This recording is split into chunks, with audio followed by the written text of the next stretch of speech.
नमस्कार दोस्तों। तो अब इकोनॉमिस्ट वार्न कर रहे हैं कि 2023 का रिसेशन अभी और तकलीफें लाने वाला है। Although last week CPI data आया और उसमें हमको कुछ रिलीफ देखने को मिला क्योंकि वो आया 7.7%। लेकिन दोस्तों वो अभी भी मीलों दूर है हमारे अंकल पावल के टारगेट 2% से। लास्ट वीक आईटी कंपनी में ले ऑफ स्टार्ट हुए। ट्विटर ने अपना 50% वर्कफोर्स को रिलीज किया। इलॉन मस्क ने तो यहां तक कह दिया कि हो सकता है ट्विटर बैंकरप्ट भी हो जाए। फिर मेटा ने 11,000 लोगों को रिलीज किया। अमेजॉन ने 10,000 लोगों को नोटिस दिया।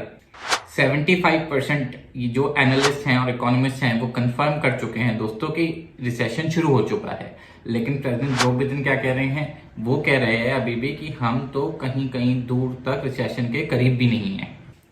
तो इस वीडियो में हम सारे फैक्ट्स को एनालाइज करेंगे, इसको फिक्शन से अलग करेंगे। हम समझेंगे कि जीडीपी क्या होती है एक देश की और वो कैसे इंपैक्ट करती है एक देश की इकोनॉमी को। और लास्ट में हम करेंगे क्रूड और निफ्टी के टेक्निकल चार्ट के एनालिसिस।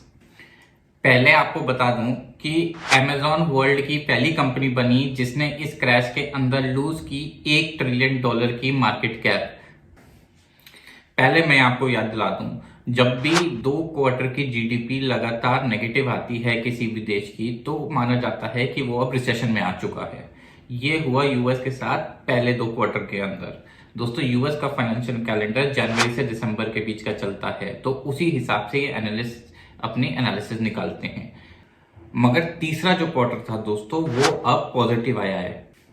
और अगर हम पूरे वर्ल्ड के नजरिए से देखें तो जितना अगर हम 4 गुना बढ़ जाते हैं और हम प्रोड्यूस करते हैं उतना ही फूड जितना हम अभी प्रोड्यूस कर रहे हैं दोस्तों, तो इकोनॉमी के लिए वो बहुत ज्यादा खराब होगा। तो बेसिकली जो जीडीपी ग्रोथ होती है वो होती है दोस्तों हमारी रेगुलर डिमांड अपनी पॉपुलेशन ग्रोथ के मुकाबले।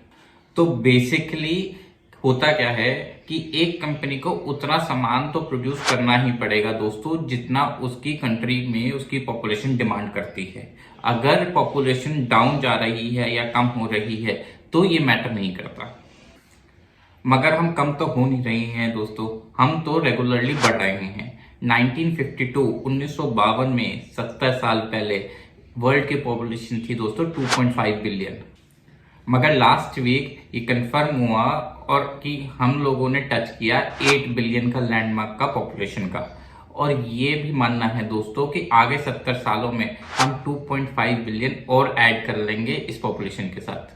यही वजह है दोस्तों कि इतना इंपॉर्टेंट हो जाता है जीडीपी को ट्रैक करना। जितने ज्यादा लोग इस दुनिया में आएंगे हमको उतना ही ज्यादा सामान प्रोड्यूस करना पड़ेगा उन लोगों की डिमांड पूरी करने के लिए। तो अब आप समझे इसमें सबसे मजे की बात क्या है, वो ये है कि हम इकोनॉमिक्स में इतना डिटेल में रिसर्च करते हैं और इतना डिबेट करते हैं इतने कॉम्प्लिकेटेड टॉपिक्स के ऊपर, पर ये सब कुछ चीजें जो होती हैं वो एकदम सिंपल होती हैं और आंखों के सामने। दोस्तों जीडीपी जो है वो एक चीज और मेजर करती है, वो मेजर करती है टेक्निकल एडवांसमेंट। जैसे हम ज्यादा से ज्यादा फूड कम से कम समय में और मिनिमम वेस्टेज के साथ अगर बना लेते हैं तो वो हमको और एफिशिएंट बनाती है और हमारी ग्रोथ को मैच करती है हमारी पॉपुलेशन ग्रोथ के साथ समय के साथ। मगर दोस्तों हम लोगों को सिर्फ फूड तो चाहिए नहीं खाने के लिए, हमको तो कार भी चाहिए, ट्रांसपोर्टेशन भी चाहिए, जॉब्स भी चाहिए, घर भी चाहिए, हमको एक अच्छा लाइफस्टाइल भी चाहिए जीने के लिए। और लास्ट में ये अश्योरेंस भी चाहिए कि हम इस लाइफस्टाइल को अफोर्ड कर सकें। तो जैसे जैसे इन चीजों की डिमांड बढ़ती है दोस्तों सबसे पहले बढ़ती है इन्फ्लेशन।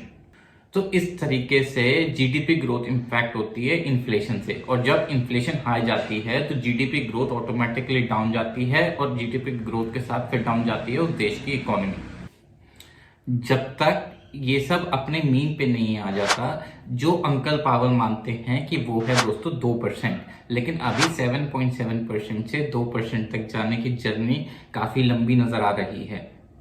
फिर मार्केट इतनी एक्साइटेड क्यों है? मार्केट इतनी एक्साइटेड इसलिए है दोस्तों क्योंकि उसको महीनों बाद जाके कुछ ग्लिम्स मिला है होप का, एक सीपीआई डेटा के थोड़ा सा डाउन जाने से। और जैसा मैंने आपको इस वीडियो में एक्सप्लेन किया था कि मार्केट हमेशा रिएक्ट करती है इमीडिएटली, इनफैक्ट ओवर रिएक्ट करती है किसी भी न्यूज के ऊपर।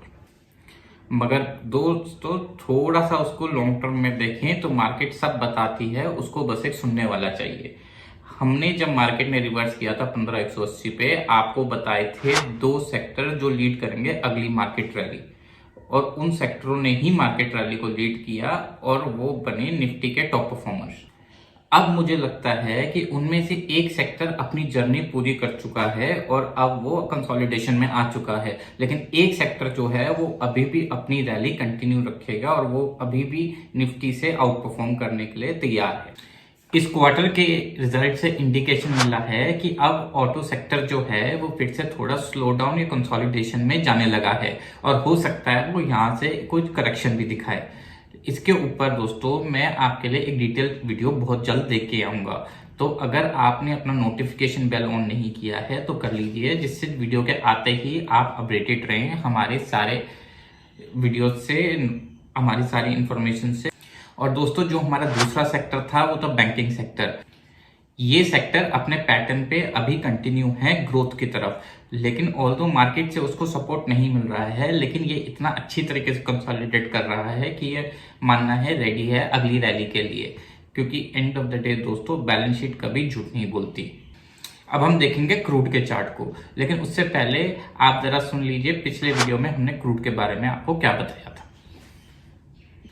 क्रूड ने हमारा जो 4 नवंबर को 5% से ज्यादा की रैली दिखाई, लेकिन वो हमारे रेजिस्टेंस 93.78 को टच करके वापस नीचे आया और उसी रेजिस्टेंस को तोड़ नहीं पाया जो इसने पिछली बार किया था। ये इसने दूसरी बार किया है दोस्तों, तो हमारा टारगेट अभी भी वही रहेगा। जब भी ये 93.78 को तोड़ेगा उसके बाद ही ये सीधा $123 के ऊपर को टेस्ट करेगा, और डाउन साइड में इसका स्ट्रॉन्गेस्ट सपोर्ट अभी भी दोस्तों 76.37 ही रहेगा। तो जैसा आपने सुना, क्रूड 93.78 का अपना रेजिस्टेंस फिर से टच करके रिवर्स करा और गिरा अभी 77.14 तक। अभी वीडियो बनाते समय क्रूड $79 के आसपास चल रहा है। उसमें हमने आपको जो उसका बॉटम सपोर्ट बताया था क्रूड का, वो था दोस्तों 76.08 का। लेकिन क्रूड ने अभी वो अपना रेजिस्टेंस तोड़ा नहीं है और 77 से ही रिवर्स कर गया है, तो उसका वो सपोर्ट और स्ट्रांग हो जाता है और वो उसको होल्ड करेगा। अगर वो क्रूड 76 का अपना रेजिस्टेंस तोड़ता है तब उसके बाद उसमें एक मेजर ब्रेकआउट आएगा, फिर वो ढूंढेगा अपना नया बॉटम, जो हो सकता है 70 का हो, 68 का हो, वो किसी को नहीं पता। और अगर हम ऊपर की साइड पे देखें तो क्रूड ने 93.78 का 2 बार लेवल टेस्ट करके रिवर्स करा है, तो वो उसका स्ट्रॉन्गेस्ट सपोर्ट लेवल बन जाता है अब। लेकिन उस लेवल को भी अब उसको टेस्ट करने के लिए पहले ब्रीच करना पड़ेगा हमारे नए रेजिस्टेंस को, जो है 19.14 का। उस रेजिस्टेंस को अब उसको क्रूड को इस लेवल पे रेजिस्टेंस मिलेगा। अगर वो उसको ब्रेकआउट करता है तो ही वो 93 पे जाएगा, वरना हो सकता है वो 90 टेस्ट करके दोबारा रिवर्स करे। और अगर अब हम देखें निफ्टी के चार्ट को, तो दोस्तों निफ्टी काफी वॉलेटाइल रहा है last week, specially CPI data आने के बाद से। ऑल्दो निफ्टी ने जो हमने आपको रेजिस्टेंस पॉइंट बताया था 18,613 का, उसको टेस्ट टच भी नहीं करा, लेकिन निफ्टी गया 18,445 तक और वहां से रिवर्स करा। इस वीडियो को बनाते समय निफ्टी चल रहा है 18,160 के आसपास, और दोस्तों अब इसका नीचे का जो सपोर्ट लेवल है वो बनता है 17,969 का। अगर ये 17,969 का रेजिस्टेंस तोड़ता है, नीचे का सपोर्ट तोड़ता है, तभी उसके बाद वो हो सकता है 17,000 को भी टेस्ट करे। ये इंडिकेशन हमको ग्लोबल मार्केट से मिलेगा। पहले क्या ग्लोबल मार्केट रिवर्स करेगी तभी निफ्टी रिवर्स करेगा।